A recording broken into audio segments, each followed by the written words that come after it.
I was so disappointed by the new Toyota Tundra that I bought a Ram 1500.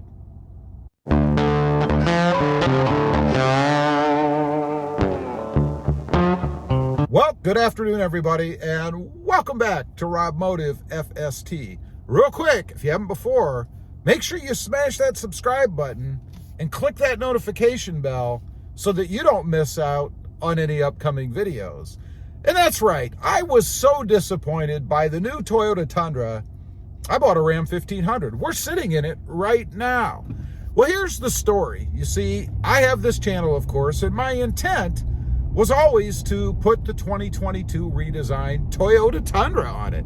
I bought a Tundra, a 2021, to kind of tide me over until the 2022 redesigned Tundra came out. Well, fast forward, I had the 21 for a while, did a few mods on it and stuff, loved the 2021, but really wanted to get into something different, and the 2022 Tundra was going to do that for me.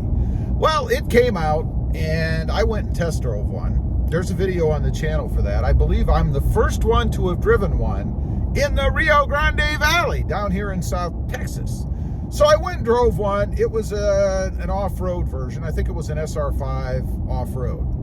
And I was disappointed. I was disappointed in how it looked. I was disappointed in all the chrome. I was disappointed in the body lines, the interior size. I didn't hate the interior though. You know, they kind of updated it a bit.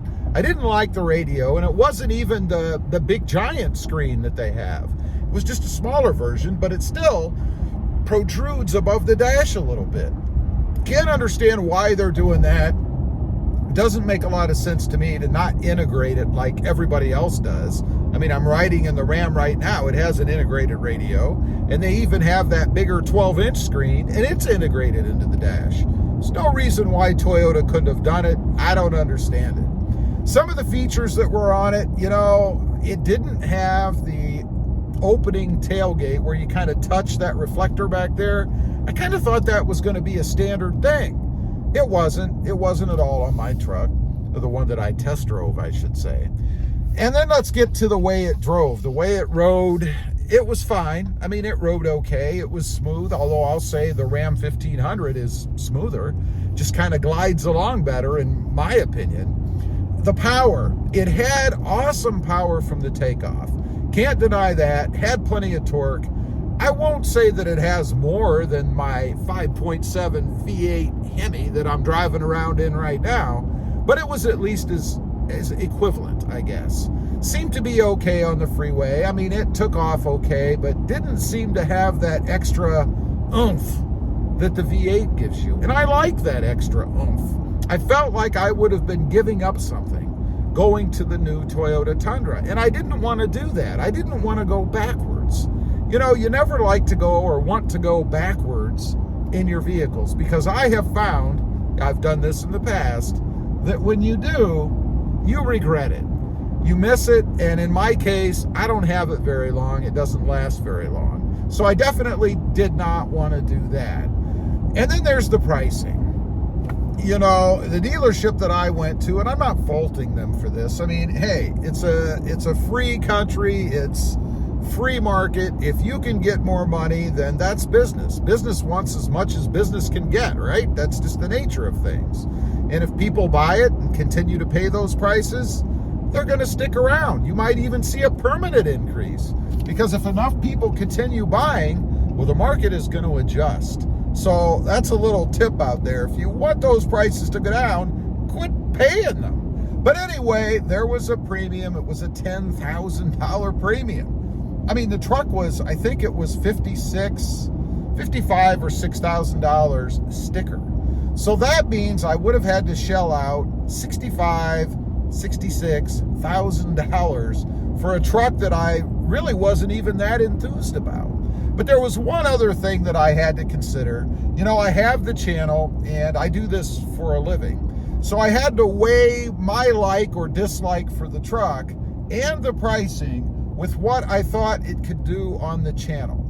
And I did believe that there would be an initial shock on the channel, if you will. People would be interested. You'd get about 10, 15 videos, something like that, out of the truck.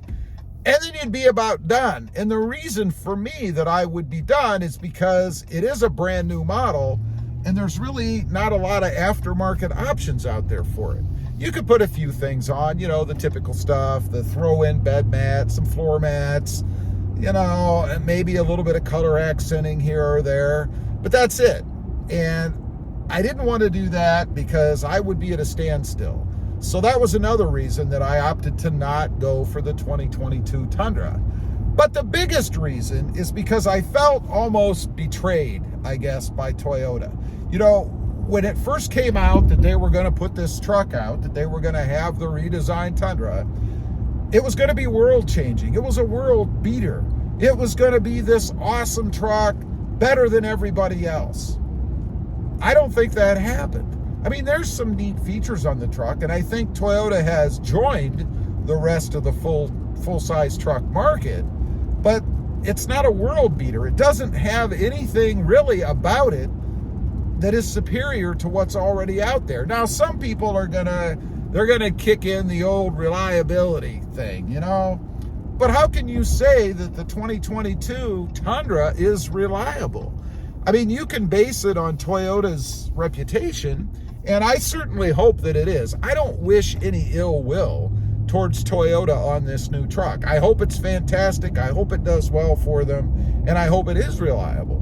But you can't really use that as a reason to buy the truck until it's out in the market for a while.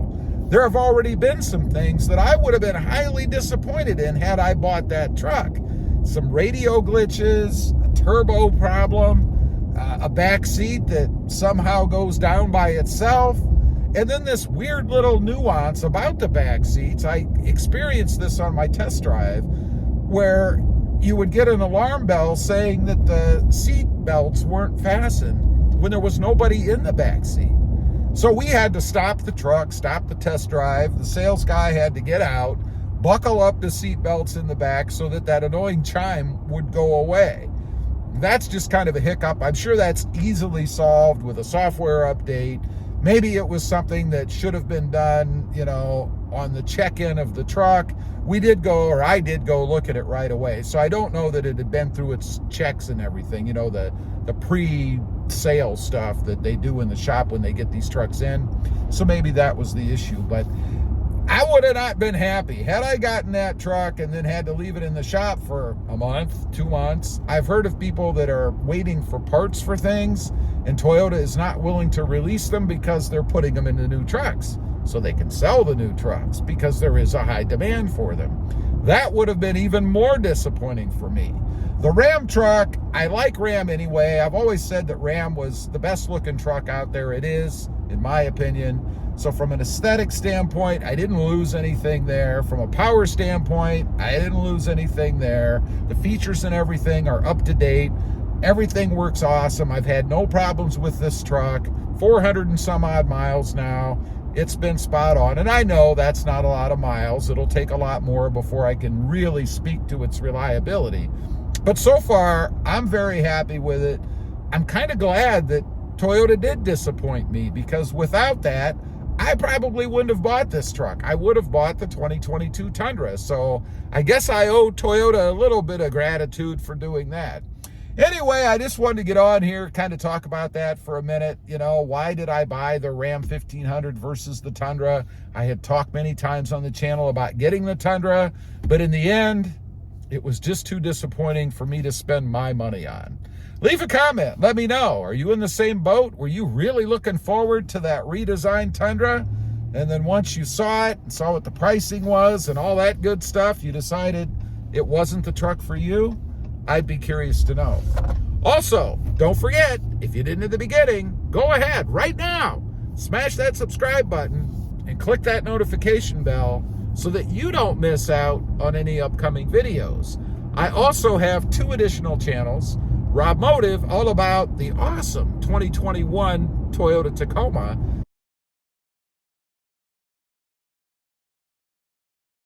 and Rob Motive JT, all about Jeep Gladiators.